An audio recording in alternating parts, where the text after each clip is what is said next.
হে গেছে, আসসালামু আলাইকুম। কেমন আছেন আপনারা? আশা করি অনেক অনেক ভালো আছেন।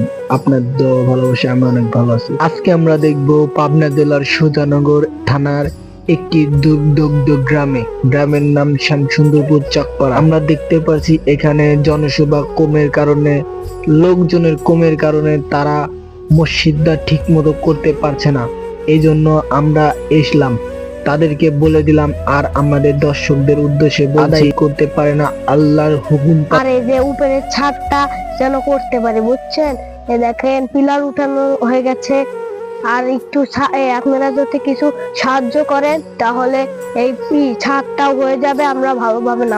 এখানকার গ্রামের সবাই চাই, তারা ভালো ভালো ভাবে নামাজ আদায় করতে চায়, কিন্তু তাদের অর্থের কারণে তারা নামাজ আদায় করতে পারছে না।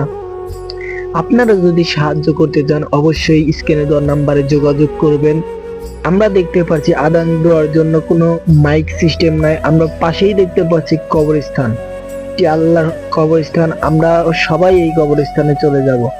আপনারা অবশ্যই দেখতে পাচ্ছেন যে এখানে কি অবস্থা। এটি হলো সেই মসজিদ, তারা এখানে নামাজ পড়ে। এরা এখানে ঠিক মতো উজু করতে পারছে না, বাচ্চা পোলাপান অথবা মুরব্বীরা কেউ উজু করতে পারছে না। এখানে দেখতে পাচ্ছেন তারা অল্প কিছু খোয়া এখানে রেখে দিয়েছে। আমরা চলুন দেখে আসবো ভিতরের ইটা, যেখানে তারা নামাজ পড়ে। অবশ্যই আপনারা দেখে আসবেন। আপনারা দেখতেই তো পারলেন এখানে কি অবস্থা। এখানে তারা কিভাবে নামাজ পড়ে অবশ্যই কমেন্টে বলে যাবেন। আমার একটা জিনিস ভালো লাগছে, তারা এখানে সবাই নামাজি, বাচ্চা থেকে ছোট থেকে মুরব্বীরা সবাই আলহামদুলিল্লাহ সবাই এখানে নামাজ পড়ে। তারা ছোট্ট ঘরে, দেখুন ছোট্ট ঘরে, একটু একটু ঘরে। আমাদের মসজিদে আমরা ভালোভাবে আসতে পারতেছি না, জায়গা হচ্ছে না।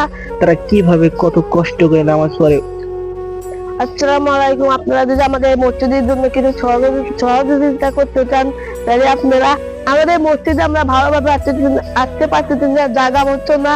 তারপর আবার বীজ চাকলে পানি পড়ে। আসসালামু আলাইকুম গাইস, আপনারা কেমন আছেন? এই যে মসজিদ ঘর, বৃষ্টি আলে আমরা নামাজ পড়তে পারি না, পানি পড়ে আর জায়গা হয় না শুক্রবারে। আপনারা যদি কিছু সাহায্য করতে চান তাহলে এই মসজিদ ঘরের লাগিয়া কিছু সাহায্য করেন। হোয়াটসঅ্যাপের এই যোগাযোগ নাম্বারে যোগাযোগ করেন। আপনারা যদি পারেন আমাদের কিছু টাকা দিয়ে সাহায্য করতে পারেন। আমাদের এই ছাদটা ঢালাই হচ্ছে না। হ্যালো গাইস, এই কবরস্থানের জন্য কিছু সাহায্য করবেন, যত ভালোভাবে আমরা কিছু জায়গা কিনে এটা কবরস্থানটা আরো বড় করতে পারি। আর এই যে উপরের ছাদটা যেন করতে পারি, বুঝছেন? এই দেখেন পিলার উঠানো হয়ে গেছে। আর একটু আপনারা যদি কিছু সাহায্য করেন তাহলে এই ছাদটাও হয়ে যাবে, আমরা ভালোভাবে নামাজ পড়তে পারবো। আমরা আমরা ভালোভাবে ওযু করতে পারছি না, আমাদের খুব কষ্ট হচ্ছে। আপনারা যদি পারেন একটা লাইক দিয়ে আমাদের পাশে থাকার চেষ্টা করবেন।